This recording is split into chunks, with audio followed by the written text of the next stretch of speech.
গত সোমবারে আমাদের একটা নিমন্ত্রণ ছিল, তোমরা তো সেটা জানো। একটা অন্নপ্রাশন বাড়িতে, বাপনের ছোটবেলার বন্ধুর ছেলের অন্নপ্রাশন।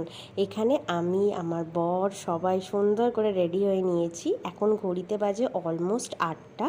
তো চলো যাওয়া যাক। এসে গেছি আমরা, দেখো কি সুন্দর করে রাস্তাটা সাজিয়েছে। আর তোমাদের সাথে মেন গেটটা শেয়ার করি, আমার ভীষণ পছন্দ হয়েছে, কি দারুণ লাগছে তাই না? আর এই যে আমাদের ছোট্ট রিভান সোনা, একটু পরেই তোমাদেরকে দেখাচ্ছি। তো গেটটা দেখে মনে হলো যে এখানে কটা ছবি না তুললে ঠিক চলবে না।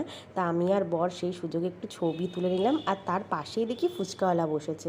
তো ভাবলাম যে এটা তো না খেয়ে থাকা যাবে না, তাই কয়েকটা ফুচকা আর এক গ্লাস লস্যি খেয়ে সেদিনের পর্ব শুরু করলাম। চলো এবার ভেতরে ঢোকা যাক। এখানে একদিকে ছিল ডিজে আর অন্যদিকে সবাই বসেছিল। ভেতরটাও ভীষণ ভালোভাবে সাজিয়েছে। আমিও একটা বসার সিট পেয়ে গেছি, তো এখানে বসে ভেতরের অ্যাটমসফিয়ারটা এনজয় করছিলাম।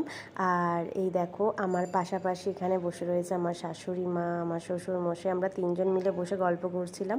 তো বাপন সেই সুযোগে বললো একটু তাকাও, তিনজনের কটা ছবি তুলে নিই। চলো এবার রিভান সোনাকে তোমাদের দেখাই। এই যে আমার কোলে রিভান সোনা, কি সুন্দর তাই না? একদম গোলুমলু।